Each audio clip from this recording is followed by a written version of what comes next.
Good afternoon, everyone, and thanks for coming. We'll do something dramatic and remarkable. We'll start on time today. We are going to have some other members join us. This is a time when many are in transit and otherwise occupied, but I do believe we'll have other members, including the chairman of the Resources Committee, Mr. Bishop, will join us shortly, as well as a few others. Special thanks to our two witnesses today. We look forward to your comments and your testimony, and we'll allow my companion, Mr. Amadei, to introduce you, since he has a close relationship with both of you, I understand. I'm going to offer just a few opening remarks, and then we'll turn the time over, as I said, to Mr. Amadei to introduce our witnesses and the legislation that we'll be discussing today. At that point, we'll go ahead and hear from our witnesses and have the opportunity to ask them some questions after. I'd like to begin by re-emphasizing what we're doing in the Federal Lands Action Group and where we are in that process. Over the past year or so, we've had a number of forums and have heard from a variety of experts and public officials examining the problems with federal management of public lands and hearing a variety of innovative approaches to devolving control and management of these lands to local officials. And I want to divert here for just a moment to recognize there are varying ideas on how best to do this among many of us who have the same goal in mind. And I don't believe that there is yet a consensus on the best way forward, which is one of the reasons that these forums are very valuable for us. The Federal Lands Action Group is in a bit of a transition right now as we're looking at specific legislative proposals. Representative Amadei asked us to take a substantive look at his legislation transferring lands to the state of Nevada. And by the way, we have companion legislation. It's similar, it's not identical, but it's similar regarding the state of Utah as well. I commend the witnesses and others involved in this process. They have clearly put a lot of thought and effort into this proposal over the course of several years. Land transfer was something that has been contemplated in my state in Utah for a long time, and we look forward to a robust discussion at the various benefits of this approach.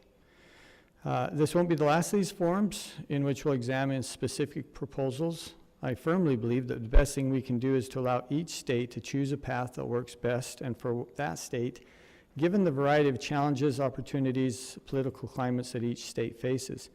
In that spirit, we're happy to learn more about and support Nevada's efforts to develop a better way of doing things when it comes to public land management. And with that, I'll turn the time over to my friend, Representative Amadei, and I'll ask him to introduce our witnesses.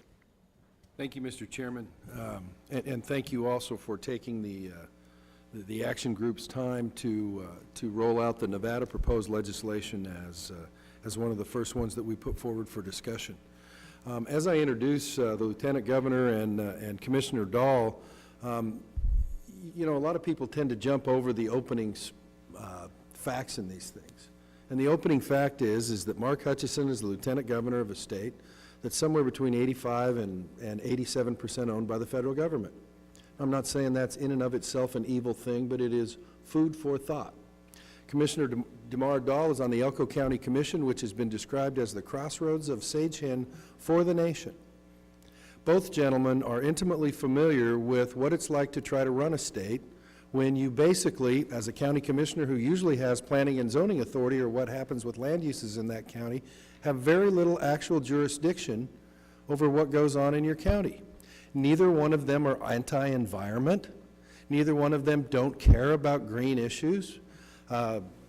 Commissioner Dahl makes his living in the agribusiness, in the range agribusiness area in some of it, so it makes no sense for somebody like him to destroy the resource that puts food on his table. Lieutenant Governor Hutchison presided over the last session of the Nevada legislature, don't take my word for it, over the Nevada State Senate, where a measure was passed which basically endorsed the legislation on behalf of the Nevada legislature that is before us today, Mr. Chairman. So when you think about all those things, and in light of the most recent culture of cliche, where even membership on this committee identifies you as someone who is anti-environment or anti-parks or something like that, although the membership of that thing pretty much includes most people elected to the Congress, either in the Senate or in the House from the West, it's like, wow, we're phenomenally out of touch with our constituents, I guess. But without further ado, I would like to introduce Lieutenant Governor Mark Hutchison. Served in the state senate for part of a term before he ran for statewide office and was elected as lieutenant governor. Part of the roles of lieutenant governor in the state of Nevada, like many western states, is to preside over the state senate. Strong person on resources, excellent public servant, joined by Elko County Commissioner Demar Dahl. And I won't repeat all the stuff in your CV. I'll just say that he knows more than I'll ever forget about the West and issues of the West, and has done a yeoman's job on behalf of the Public Lands Council to bring forward a measure in Nevada that talks about transferring, I don't want to mess up facts, but I think it's about 7 million acres of the 56 million owned by the federal government now, in a thoughtful way, with an amendment also that talks about all the standard cliche stuff. Oh, it's going to cut off access and all that other sort of stuff, that has addressed all those issues. But really, if you just hate the idea of people, for instance, in Nevada or Utah or someplace else, having a larger say in how their land uses are managed, then obviously this would threaten those people. Thank you for your time, Mr. Chairman, and I look forward to the testimony of the Lieutenant Governor and the Commissioner. Thank you. And, you know, I should note here, on a personal note, I could say something about Mr. Amadei's humor, which he's well known for, a bit about his sarcasm, which he's also well known for. But he also is recognized as someone who understands these issues as well, I think, as anyone in Congress, and I really mean that. And he's as passionate about this as anyone in Congress. And he is as strong as advocate as anyone I know for these issues. And sir, we're glad you're on our side. Glad to be working with you on that. So, Lieutenant Governor Hutchison, we'll start with you, and if you would try to conclude your remarks within 5 minutes, and then Commissioner Dahl will turn the time over to you. Thank you very much, Mr. Chairman, for the opportunity to be here along with the rest of the members of the Federal Land Action Group. I'm thrilled to have an opportunity to support the legislation that my friend Congressman Amadei has presented here, and to express our support for specifically H.R. 1484, Honor the Nevada Enabling Act of 1864 Act. Just sort of an overview on my own belief and what my view is about government and what my work is as a public servant. I think that as Lieutenant Governor, really my obligation is to ensure that we pursue policies and legislation that provides as many opportunities and expands as many opportunities for Nevadans, and to have them ultimately live the Nevada and the American dream. My specific responsibilities as Lieutenant Governor include tourism and economic development, along with transportation, and all of these are impacted in some way by public lands and the potential transfer of public lands one way or the other. And I believe that in most circumstances, I think most members of this committee, that government closest to the people governs best. And as long as I've served as a elected official, I've advocated for the targeted transfer of federal lands to the states, as well as meaningful collaboration among the stakeholders, the federal government, the state and local stakeholders, as well as those interested in public lands, and there are many of them. And we've held summits, we've held conferences, and we've been involved in efforts to really collaborate on these issues in the past. In 2013, I had the pleasure, as Congressman Amadei noted, to serve in the state Senate, and I voted at that time for an assembly bill called Assembly Bill 227, and that bill established the Nevada Lands Management Task Force. The recommendations of the Nevada Lands Management Task Force were then passed in 2015, this last session. While I presided over the Senate as the president, I also, as Lieutenant Governor, supported what became known as Senate Joint Resolution 1, and testified at the hearing in favor of that resolution. For your clarification, and just to maybe increase some understanding here, I wanted to just detail a little bit the task force's charge, as well as their makeup and their recommendations. And Mr. Chairman, I'd like to start with just an overview of AB 227, as I mentioned, was passed during the 2013 legislature.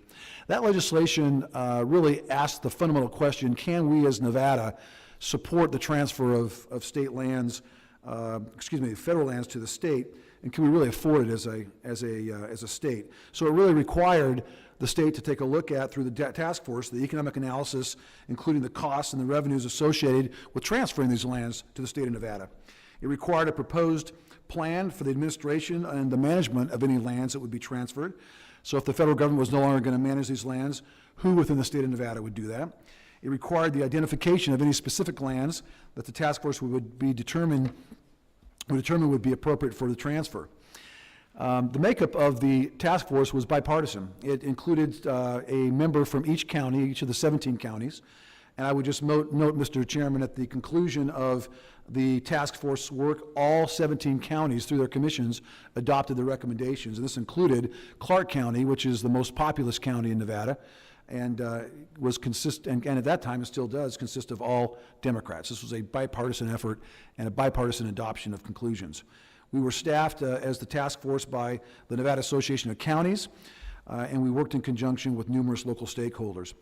The task force was chaired by our friend Dimar Dahl, who will, I'm sure, address this more, and it reported to the Interim Legislative Committee on Public Lands. And as I mentioned, their conclusions and their work was then passed through Senate Joint Resolution number 1 in our last legislative session. Now, what were the conclusions of the task force? First, it identified 7.2 million acres of land that the task force suggested and recommended be transferred to the state of Nevada.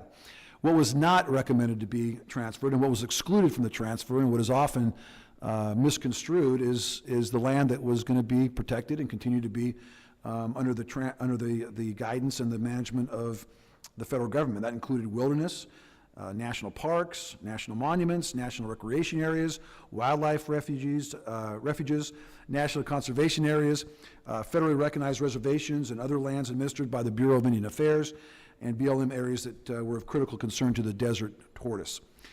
The 7.2 million acres of land that was identified included largely the land that's known as the BLM checkerboard lands along the I-80 corridor, and that was including 4.2 million acres. It also included lands that have been identified as suitable for disposal already by the BLM, and lands under the Recreation and Public Purpose Act, as well as right-of-ways granted to state and local governments and nonlinear right-of-ways granted to private properties, and also BLM state that were split where the BLM would hold the subsurface rights, but private parties held the surface rights.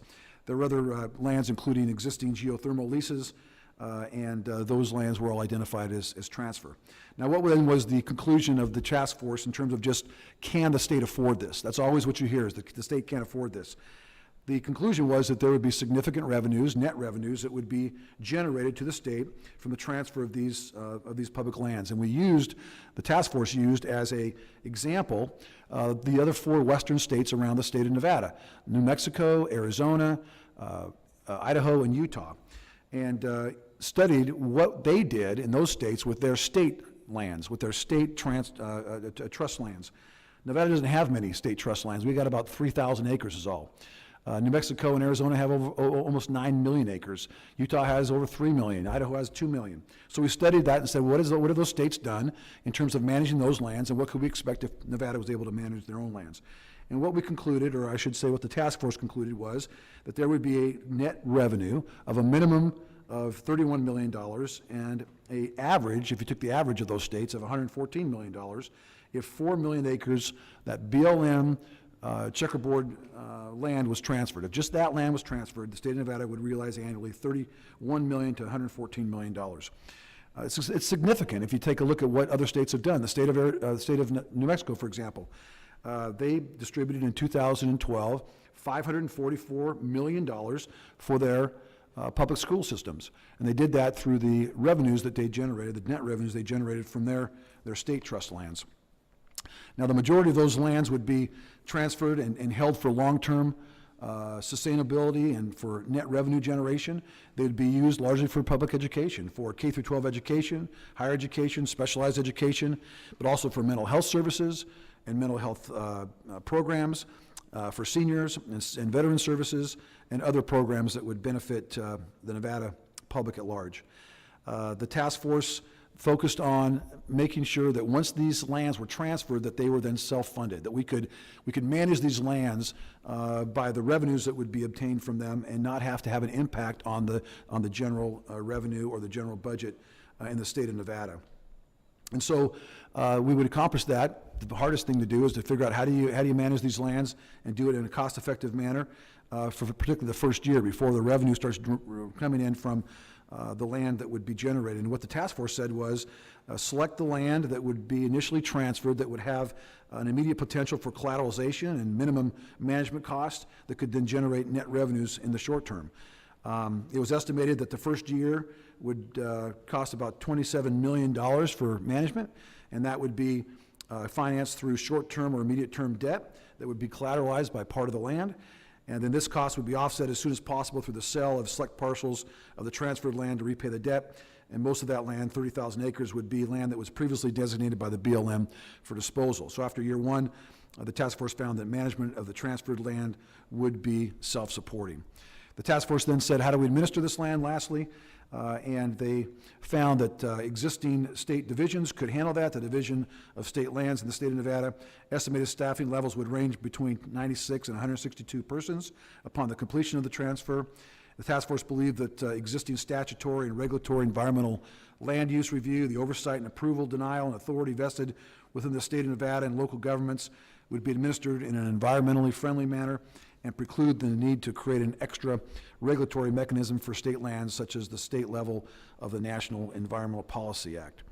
So, Mr. Chairman, what we seek of the state of Nevada through the implementation of the task force recommendation is not only the best interest of Nevada's economy and infrastructure and energy development, as well as its education system, but also the very important to the future sustainability and the ecology of those lands. Mr. Chairman, I'm very proud to be here to support the continuation of the task force recommendation through H.R. 1484, and to commend my friend, Congressman Mark Amodei, for his bill. Thank you very much, Mr. Chairman. Thank you, Lieutenant Governor. As you can see, we're a little more flexible on our time than we might otherwise have been. I was waiting for the buzzer.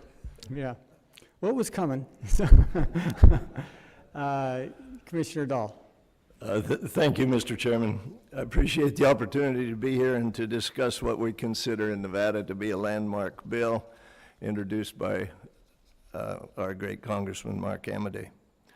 Our Lieutenant Governor gave a good report on the results of our task force study. There are a movement in a number of other western states toward the creation of similar legislation, but Nevada is the only state so far with federal legislation calling for the transfer and with legislation designed specifically for Nevada. The effort for the transfer, and I'll give you a little history on it, the effort for the transfer started in Elko County back in 2009 when the Forest Service put restrictions on forest access that Elko County could not accept.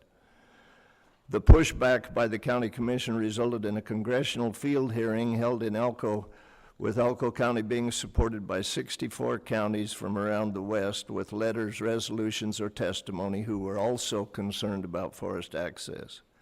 After the congressional hearing, which concluded with strong support for the county's position, the Forest Service thumbed their nose at the congressional committee, the 64 counties, and Elko County. The rejection by the Forest Service brought about Assembly Bill 227 in the Nevada legislature, which created the task force that the Lieutenant Governor was telling you about, to study the implications of a transfer of the public land to the state of Nevada. The task force was made up of one commissioner from each of the 17 counties in the state, with the assigned task to meet at least 12 times in the next year and provide the legislature with a recommendation. I was elected chair at the first meeting and began by suggesting we not vote on anything until we had collected a lot of information concerning the possible transfer, except for one thing I said. How many of you think that it is a good idea to transfer the public land from the federal government to the state? More than half thought it was not necessarily a good idea at that point. We met 13 times during the year and started by contracting for an economic analysis to tell us if the state indeed could both afford to make the transfer and then to manage the public lands within the state. The analysis told us that not only could the state afford it, but we could expect a sizable net return from owning and managing the land.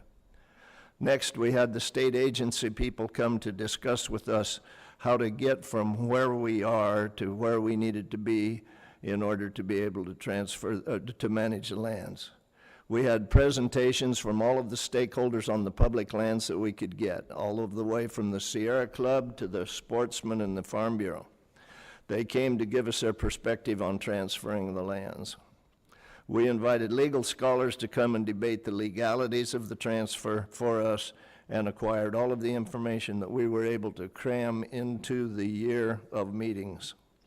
It was interesting to watch the lights go on as the year went by, and at the end of the year, every commissioner was on board for the transfer, and every commissioner went back to their respective commissions and got the vote of approval for the transfer. We then forwarded a resolution to the legislature. That resolution became, as your Lieutenant Governor just told you, Senate Joint Resolution Number 1, and subsequently passed both houses of the legislature, was signed by the governor and then introduced. It became the template for the bill that was introduced by Congressman Amadei. The call for the transfer takes off the table the national parks, national monuments, wilderness areas, Indian lands, military lands, etc. It also specifies that all valid existing rights will transfer with the land. In other words, whatever you can do on the public lands today, you will be able to do after the transfer. If you can hunt, fish, camp, graze, prospect, or cut firewood, etc., now you will be able to do it after the transfer. The land will transfer in 2 phases. Phase 1 of the transfers includes 7.2 million acres of the now about 60 million acres, or about 87% of the state, controlled by the federal government. Some of the land in Phase 1, which includes land already designated for disposal by the federal agencies, and some of the railroad corridor, can be sold. The legislation makes it clear the remaining public land in Phase 2 cannot be sold. The public land will remain public, but will be owned and managed by the state. Use of the public land will be available to everyone in America, but it will be up to the people in Nevada to be sure our natural resources are protected and used wisely. Generations to come can be assured of the opportunity to hunt, fish, camp, prospect, graze, and do all those things on the public lands we have been able to do in the past, as we make sure our future access is guaranteed. Thank you. Thank you as well, Commissioner Dawes. Appreciate both of you, again, being here, sacrifice of your time. I'd like to recognize our colleague, Ms. Black, for joining us. We'll have others joining us here in a few moments. I'd like to begin the questioning. I want to hit a couple things, and I think I can do that relatively quickly, and then spend more time on the issue of the politics of this, because at the end of the day, it's not without controversy. And as I said in my opening statement, there are many of us who agree on the outcome, but we may not agree on the best way to get there. I want to spend, again, most of my time on that. But first, let me ask something, just kind of, I think we can go through relatively quickly. It's interesting that this bill establishes this framework of transferring these lands in various stages. And I'm wondering, has the state identified which lands they would seek to transfer first, and what was the basis for choosing those lands? Well, I'll take this one. It's pretty obvious, I think, to all of us in Nevada, that the land that probably needs to transfer first is the ones around the big populated areas, such as Las Vegas and Reno. And there's a lot of that land. There's a lot of the RP&P, the recreation and public purposes lands, that have been a thorn in the side of, for instance, Clark County for a long time. We have a lot of buildings, a lot of county buildings and schools that are on RP&P land. A principal of one of the schools in the Las Vegas area told me at one time that the cheerleaders were holding a fundraiser out on the lawn on the school, and because they were making money doing it, they needed to get permission from Washington to hold their fundraiser on the school lawn. So is there a consensus then that these lands in Clark County and some of the more populated counties, is that controversial, or is there a consensus that they should be the first identified to transfer? My experience in the conversation and the testimony that we had from those people in that area was that that's not a controversial issue. That's something that needs to happen. And Lieutenant Governor, you agree with that? I do, and so much of Las Vegas has expanded and grown because of existing legislation that allows the transfer of federal land. It just is very cumbersome and difficult. You can go right now to Las Vegas and you can see homes that are 3 stories high, and out the backyard, as far as the eye can see, is just desert land. It's not wilderness, not protected, and for a long time, particularly when Vegas was booming, we were just landlocked. And so I agree with Commissioner Dahl that that's some of the priority that we need to place on that. The other, I think, priority that we've identified is this checkerboard land, along the I-80 corridor. And one of the reasons that was identified was it should be pretty easy as far as the U.S. government's concerned. There's no U.S. Forest Service land there. There's no designated wilderness, and so sometimes that can be a real easy transfer, and that's been identified as a priority as well. Okay, let me ask my second question, then I may hold my third until we come back for one more round. One of the things that we hear from, those who are opposed to this type of an initiative is they're fearful that the land will be sold. You hear, extreme scenarios where they'll say Zion's National Park or the land surrounding Zion's National Park in my district, for example, would be sold and would be, filled with condominiums within the first couple of years, or other precious parcels of land as well. Do you hear that, and how does your state's proposal deal with that? Does it have any provision in there where some of this land could be sold? Like I pointed out in my testimony, Phase 2, which is after the 7.2 million is transferred, and then Phase 2 transfer would take place within 10 years after that, and the legislation says Phase 2 public land cannot be sold. Just let me tell you this, when we were getting testimony from the stakeholders, and we had the Sierra Club come and make a presentation to us, we had been meeting for about 6 months, and we hadn't really started voting on things, on what position we were going to take as a task force. But before the testimony by the presentation by the Sierra Club, I said, we haven't voted on this, but I think I have a pretty good sense of where we are as a task force, and I think we have a lot of agreement on a number of issues. And I started going through those. And one thing was, are we going to be selling this land? And when I finished outlining what I perceived as being an agreement that we had as a task force, and I asked the rest of the task forces, am I right? Is this about where we are on this? And everybody said, yeah, that's about it. And so then we turned over the time over to the representative from the Sierra Club, and he said, well, I thought we were going to be in disagreement on a lot of issues. And apparently we're not. But we are worried that Nevada just maybe doesn't have the ability to manage the land. Okay, we may come back to that. Lieutenant Governor, did you want to add something? Well, I was just going to note that that first year funding is the critical funding once that land's transferred. And as I mentioned in my testimony, there is in the resolution the identification of about 30,000 acres that would be put up for sale to help retire that first year debt and then to capitalize and provide revenues for the management of that land. But that land has already been designated as disposable by BLM. Okay, got you. Thank you. Mr. Amity. Thanks, Mr. Chairman. I think by way of background, and Mark, you touched on a little bit, Southern Nevada Public Lands Management Act's been going on for what, a decade, 2 decades?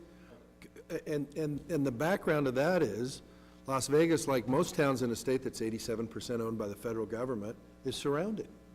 So when your county commissioners or your city council decide they want to do something when they grow up, whatever kind of development it is, they need to have the ownership of that in something other than federal ownership. Do you happen to know, Mark, I don't, But I mean, over the course of that time, I mean, I'm thinking. Would the that gentleman really- yield for a question? Yeah. Clarifying question. Is Clark County at the point now where they cannot develop any further without some transfer of federal lands? Well, I'll let the lieutenant governor answer, but it's been that way for a long time. Yeah, really, any significant development, land development, housing development, has always had to wait until there was going to be a release. About twice a year, there was these auctions that would take place over the last 15 or 20 years, and that's the way that Las Vegas grew. We had to wait for that land to be released. And I'll give you a perfect example of what you're talking about, Congressman, where the Aliante Hotel and Casino is right now. That's formerly BLM land. I mean, anything that we've done in terms of really growing as a community in Las Vegas has required the release of BLM land. I'm thinking over the years that it's been several 100,000 acres surrounding Las Vegas that went through this transparent public auction process where bidders showed up and bid on 4 and 5 figure acre tracts for development, so that the commission had jurisdiction over that. And I would point to that, I would point to the second thing where it's like, and by the way, it's been successful. The Desert Tortoise is doing well, the community's growing, it's still the economic engine of the state. I mean, I think that's so it's like, do we do land transfers in Nevada? It's like, well, we have been for 20 or 30 years now, especially for the economic engine of the state to continue being that. So it's not, should we embark down this path? We're already down that path, at least with respect to one metropolitan area. Congressman, you're exactly right, and that has enjoyed wide bipartisan support, and has for years. Commissioner Dahl, if I might, and then I'll yield back for the next round, but I mean, this first phase of 7.2 million, you've identified over half of it's the checkerboard along the old Central Pacific, then Southern Pacific, now Union Pacific right-of-way that takes off from East Nevada, some people call it Utah, and heads towards West Nevada, some people call that California. But anyhow, I mean, that's over half of this proposal. And so when you make up that 7.2 million that could potentially be sold, and you're looking at the percentage of what the federal government owns in Nevada, I mean, rough figures, do you know, this would, like, God forbid this legislation passed, after phase 1, I mean, the Bureau of Land Management or the federal government would only control 75% of the state. What would we do then? That's exactly right. If you know, it's not anticipated that we're going to sell everything in the 7.2 million acres to be transferred in phase 1. But if the whole 7.2 million acres were transferred, we would still have 75% of our state would be public lands. Now, that would be owned by the state, managed by the state, but it would be public land. Thank you. Mr. Chairman, I'll yield back for this round. Thank you. And we now turn to my friend from the great state of Tennessee, Ms. Black. Thank you, Mr. Chairman, and I thank the gentleman for being here today. I want to ask you, can you tell us a little bit about the political debate over this legislation within the Nevada legislature, and recognizing that not everyone in the state supports the goals of the bill? Can you help us with some of the arguments against the bill, and then what are some of the most persuasive arguments that help the bill to pass? You want to start with the task force, with the counties? Well, I'll talk about the state. the task force, you know, is made up of, like we said, one member of every county commission. So this is a ground-up effort that to determine whether this was really a good idea or not. And we met for a year.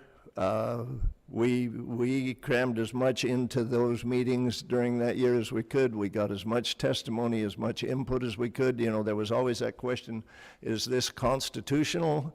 And we had Tony Rampton, the Assistant Attorney General in Utah, and a professor from University of Colorado come and debate the issue before us, so that we wanted to really get a fix on this. We really wanted to answer the question, is this really a good idea to do this transfer? I was here, I think it was in February, for some kind of a conference, I forget what it was, here in Washington, talking about the transfer. And a lady from Virginia said, yeah, but you know that we have always thought that those public lands out there are ours also. They belong to everybody. And I said, they will still be your public lands. You can come and do everything that you can do now on those public lands after they're transferred to the state. The only difference is you're not going to be locked out of a lot of areas, which is really what's happening now on a lot of our public lands. The public is being locked out. We're going to make sure that doesn't happen. We're going to keep access available for you coming from Virginia to come and visit, and you can be sure into the future that you're going to be able to enjoy those lands. We'll manage them better than they're being managed now, I can guarantee that. Lieutenant Governor? Congresswoman Black, thank you for the question. Let me just tell you my experience at the state level, what happened. In 2013, both houses of the legislature were controlled by Democrats. In 2015, both houses were controlled by the Republicans. We passed in 2013 the management task force, the Public Lands Management Task Force that created the task force to study these issues. So we had bipartisan support on that. And then we passed it, Senate Joint Resolution 1, that is really encompassed by the present legislation that Congressman Amity has presented, and that came out of a Republican legislature. The attacks against the legislation, and the idea is access and shutting down access to hunting and fishing and recreation. And once somebody's educated on that, they come around. But I'll tell you what, it's very persuasive, is when you begin to talk about funding public education. And in Nevada, that's been a very, very big debate for us. And when you say to folks, if we have access to state-managed lands and state trust lands like New Mexico does, for example, and they in 2012 transferred $544 million from their public lands trust into their public education system, that gets people's attention. And when we can say now that in our legislation, we specifically earmark that revenue source primarily for education, that's very persuasive. Very good. I think you're making excellent points there. So do you see this as a model that other states might also be able to use? We hope so. I think it's, you know, and it's been tried and it's been worked on in different states, like in Idaho, for instance, and where they have put a group together to do the study. I think that we did the right thing in Nevada, and this was Pete Gogachia, a state senator. It was his idea to start at the bottom, start with us lowly county commissioners, and get us together and start working on the issue there, and then work it up all the way up through that.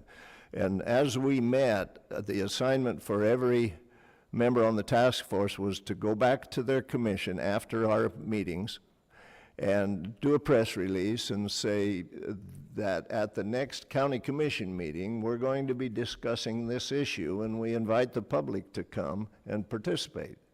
And so then they would bring back to our task force what they had heard from the public.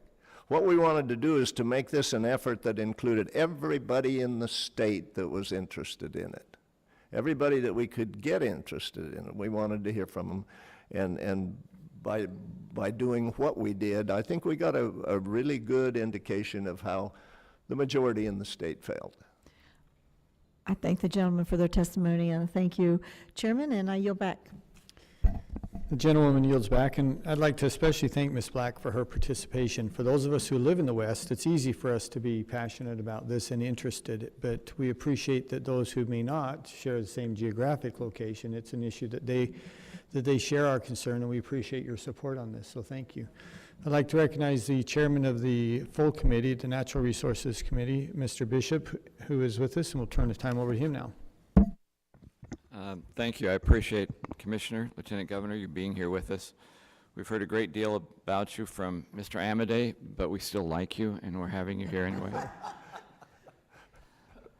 Actually, you have to live with him. We only have to work with him, so that's okay.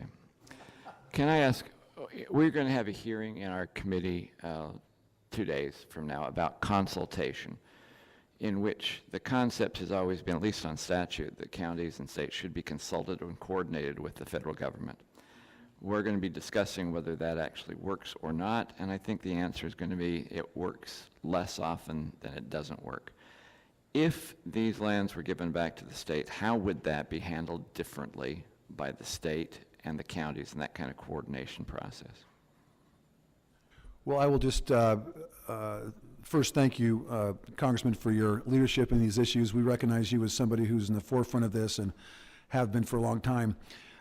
We try currently to coordinate efforts with the federal government, with BLM, with the counties, and with the state.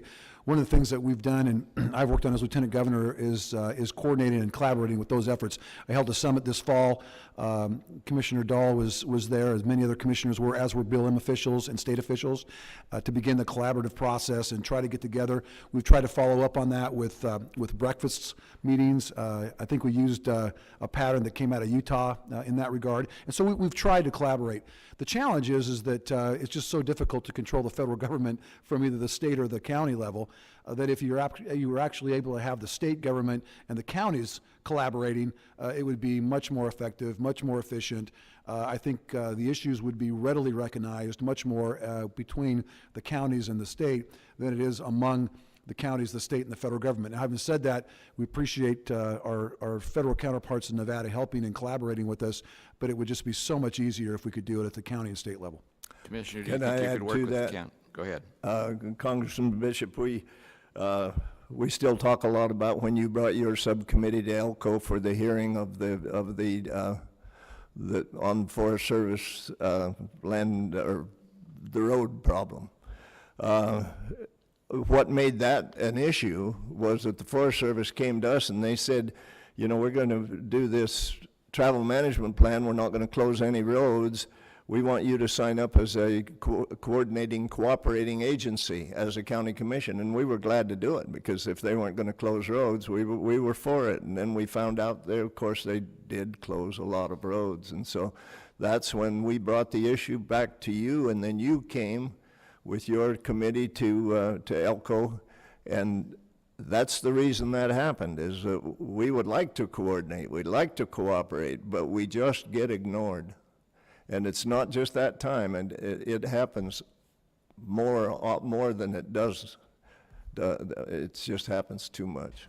I think that's helpful for me, you know, in the post-Civil War era, when our effort was to try and do homesteading as how to handle public lands. Every one of those homesteading acts failed, and one of the reasons they failed is because Washington was trying to run the homesteading act 4,000 miles away from where the land actually was. So I think what you're telling me is, even though you can't predict what people will be doing in the future, the options, the propensity of actually having counties and states working closer together because you're in the same proximity, the rule of propinquity comes up here, that you actually have a better chance of being able to consult and coordinate your actions than you will with somebody who lives here in Washington, D.C. That makes sense, and I'm glad that you see that as what the potential is. I do have another question, but let Cynthia have a chance to say something first. Okay, we'll let Cynthia say something. Yeah, and then we'll come back in the second round. So, Ms. Loomis, you're recognized. Thank you, Mr. Chairman, and again, thanks for holding these hearings. Obviously, those of us here are tremendously interested in these issues, since 45% of the 11 western states are owned by the federal government, and that's on average. I mean, when you get states like Utah and Nevada, it's much, much higher than that. Even Mrs. Black, who was here earlier, the eastern states only have 4% federal lands, and yet she's still interested in this subject. But I think they're finally finding that through waters of the U.S. and the heavy hand of the rulemaking here in the federal government, especially over the last 8 years, that it's starting to affect them too. So we do have some interest in, and perhaps some colleagues and some sympathies that previously we didn't. That's certainly true with regard to the Forest Service issues, but then the Forest Service doesn't follow state lines. The Forest Service regions transcend state lines, and the BLM follow state lines, at least for the time being, which makes it easier for us to address issues with regard to the BLM in our specific states. But that's a two-edged sword, because for the eastern states, there are people in leadership who didn't even know what BLM stood for, because they don't have BLM lands. So it's out of sight, out of mind for them.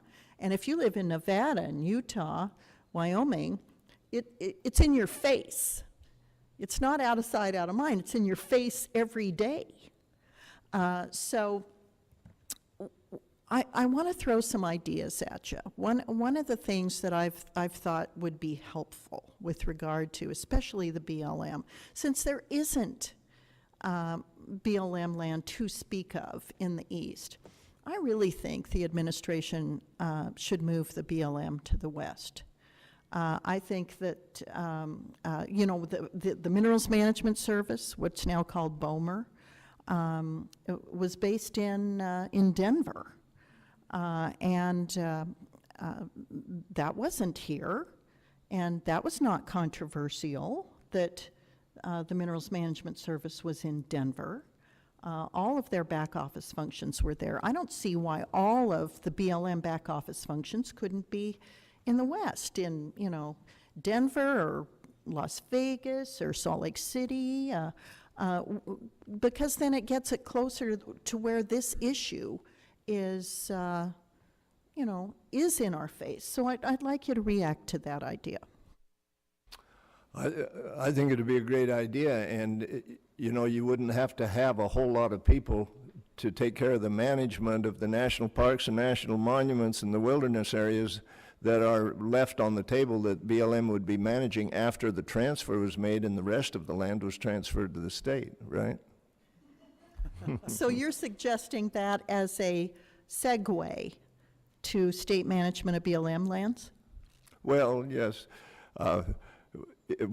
Whenever we transfer the BLM lands to the state, and as our bill specifies right now, the land that wouldn't be transferred, there's national parks, national monuments, wilderness areas, and so on.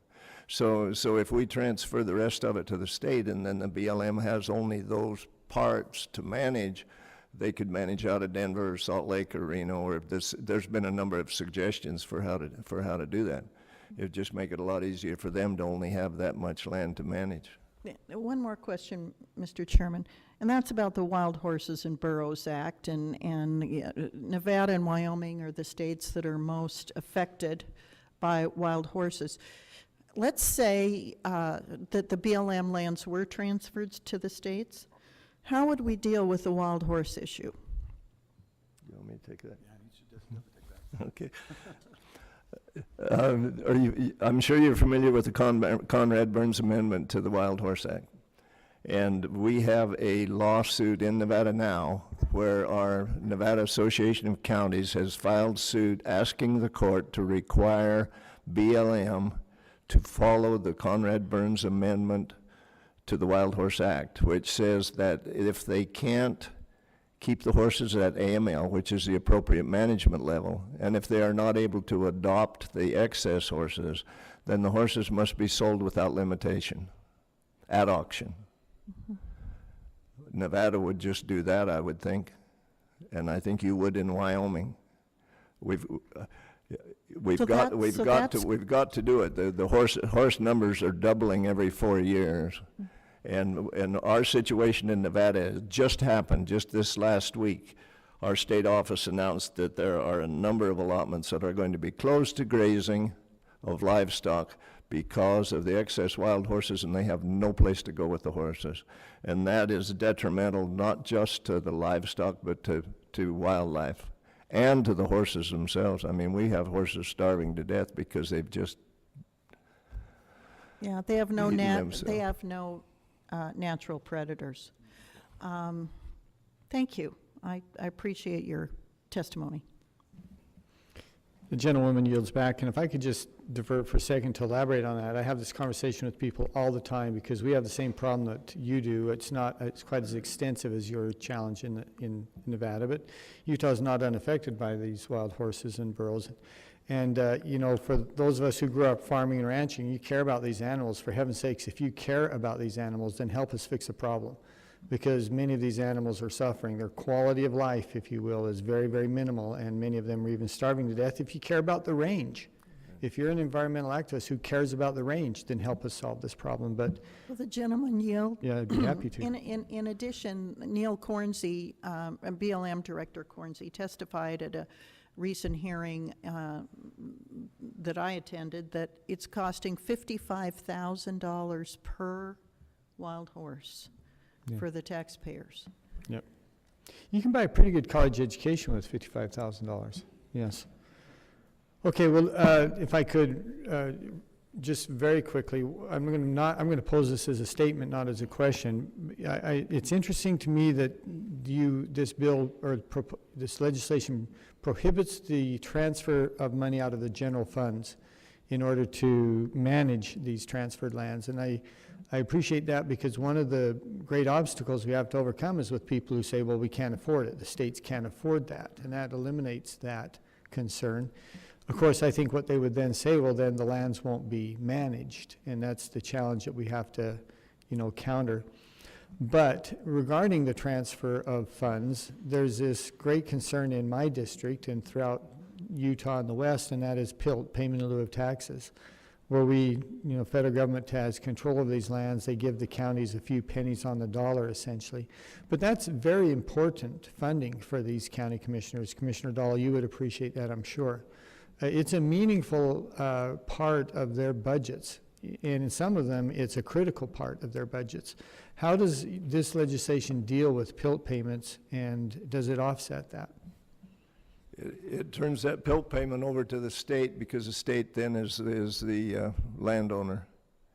And this, the idea of not taking money out of the general fund was that we have all this valuable property around our big cities. We only have 2 of them, but we've got some really valuable property there. The idea to kickstart the management is to sell those lands that the BLM has been trying to sell for a long time, and they just can't get through the process, and they can't get through the red tape to get the job done. And we think that we could do it, and then that would give us some money to kickstart the management, and then our other sources of revenue that would come in would replace those land sales at some point. I think in your opening statement, or maybe it was you, Lieutenant Governor, you said that it was, I think, $31 million or $35 million of additional revenue that could be used, as well as others, to offset the PILT payments in their entirety, and in fact, in excess. Is that true?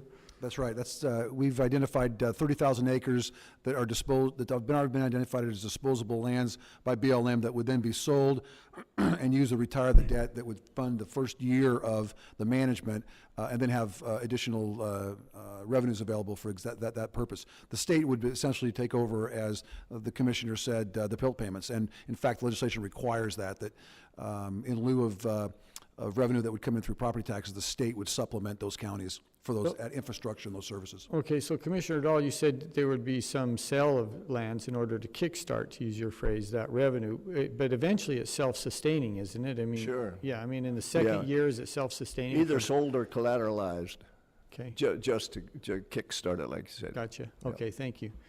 Mr. Amity. Thanks, Mr. Chairman. I guess I want to go back to my initial decision to get involved with this, because the Sagebrush Rebellion back in the late 70s and early 80s, which I believe some of the folks that have been involved in the effort since then refer to as, we're not going to screw it up this time like Nevada did with the Sagebrush Rebellion. They're never too concerned about our feelings, but that's okay, because we don't have any. But anyhow, Would the gentleman yield? So when Commissioner Dahl says, hey, we're working on this thing, and blah, blah, blah, I says, yeah, I'd like to take a look at it. But I got to tell you, I was thinking, it's like, yeah, okay, another one of these things. But I can't put too fine a point on what the general testimony has been from the Lieutenant Governor and from Commissioner Dahl, and that is they took a step back, they did their homework on financing, they did their homework on resources, they went and engaged all of the counties in the state, they had a representative. Oh, by the way, this didn't happen with the last national monument that was created in Nevada. Took over a year, just the involvement with the Association of Counties, and then basically got resolutions from every single county in the state. Now, those people are obviously phenomenally out of touch with their constituents, or they thought that this was perhaps a good idea. And when you talk about the concept of managing these things, and you say, well, let's take horses, for instance.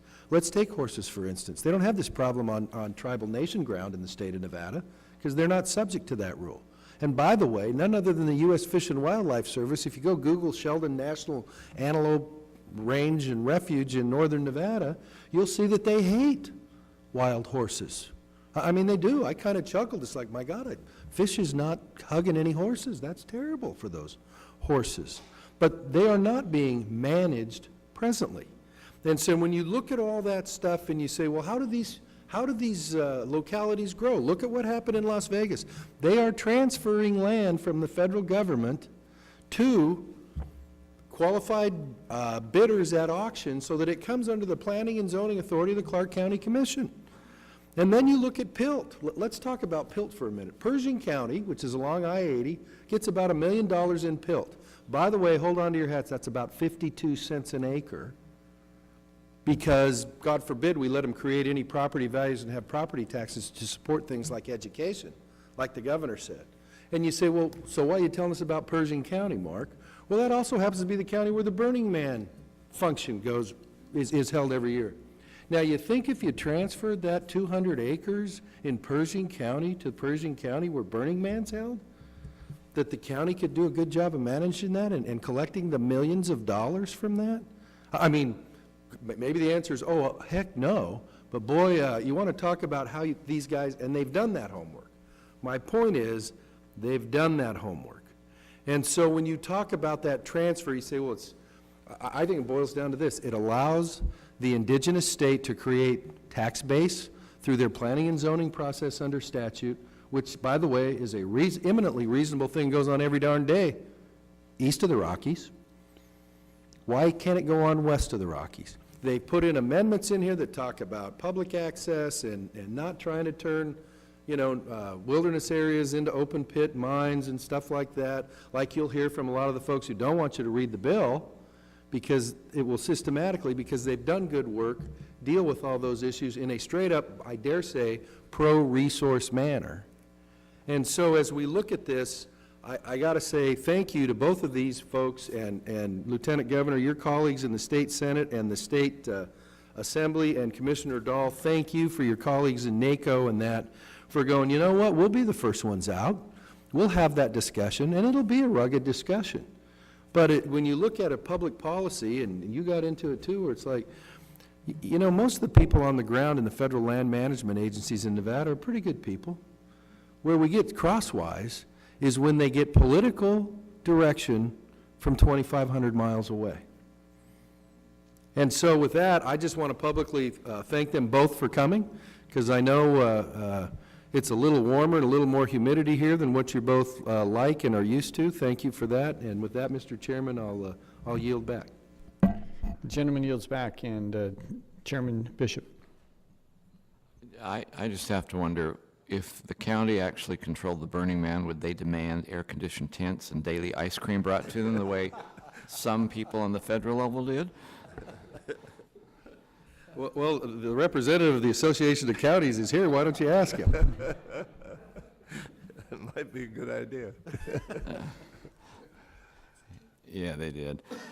I'm sorry, Mr. Chairman, I appreciate, I said I had another question. It was on Pilt. Way to go. Thanks. Okay. Thanks for I'm taking glad we it. covered it. I bet you did that. I'll yield back. All right.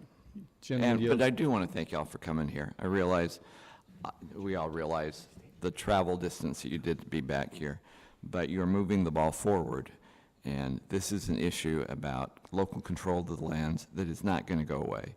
And let's face it, we're all from public land states, we'll always be public land states. The issue is not whether it's public land or not. The issue is who gets to make the decisions of how that land is going to be used. And usually the people who are closest to the land have the greatest input and the greatest desire. And I think we've all found situations where even if it was maintained by the federal government when they made deals with the local government to manage programs and lands, those local leaders could actually turn a profit much easier than the federal government seems to be able to do. And you have a better idea of what is actually necessary. So I appreciate what you're doing. I appreciate what you're moving forward. Thank you for being here with us. I'll yield. The chairman yields back, and the gentlewoman is recognized. Well, I also want to thank you, and please give my best regards to your former Lieutenant Governor and State Treasurer Brian Krolicki. He and I were old buddies from State Treasurer days, and he's a top-notch guy. Mark Amadei said something that is absolutely spot on. Now remember, mark this day down, I said that you said something that was spot on. The people who are on the ground for these agencies in these states learn how to work with local people and vice versa. It is when they take direction from Washington that things generally go haywire. And that has been the experience in Wyoming as well. So I could even envision under a bill like this that people who are currently employed by the federal BLM might even be the same people that are employed to help manage these lands, but employed by the state or by the counties. And it wouldn't change the manner in which they relate to their neighbors. But it would change the way that Washington affects them and tries to control them. Because among the things that we've seen is if for example, is especially true with the Forest Service, where if a forest supervisor starts getting a little bit too collegial with the people on the ground, they'll move them to a different forest. Well, what has happened is that person hasn't been brainwashed. It's not like Stockholm Syndrome. It's that they've actually learned something about what's going on the ground, and they understand why the world works the way it does in that location. And so this is a subject that's my point is this is a subject that's really worth exploring in a serious way. Is to find a better way to manage this land, because quite frankly, there are so many problems, and the ownership is so vast, and the more layers of bureaucracy and rules and regulations that they take on, and the more land they take on through the purchase of inholdings and different designations that layer on other designations, actually the more problems are created by the federal government, because it's just impossible to get out of the conundrum. In part of the reason that the open range failed is because the cowboys in these big open range operations were guarding the water holes with 6-shooters. And if you controlled the water holes, you controlled the range. But after a time when that just became impossible, people were trying to control too much and they couldn't do it well. And so eventually the ownership changed due to the advent of fencing, and actually people were better able to manage the resources because it was smaller, it was more localized, and it was manageable. But when you own 87% of a state, which is I think the case with your state in Nevada, you can't manage that from 2,500 miles away. It just can't be done. And that is the state of management right now. And so the opportunity to sit with you all and explore ways that we can do it better for the sake of the land, for the resource, for the benefits of carbon sequestration, if you want to get into environmental agendas and climate change. I mean, we've got this huge prairie that sequesters carbon every day as long as the grass resource is healthy. And if that's the only language that the environmental community understands about the importance and relevance of having healthy range ecosystems, then let's use it because it's real.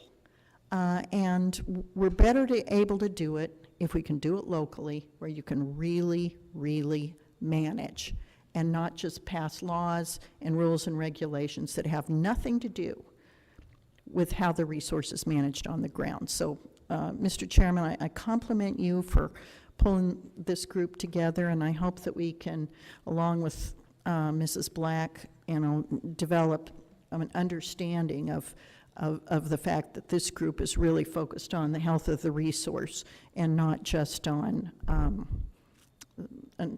command and control. Thank you. I yield back. The gentleman yields back.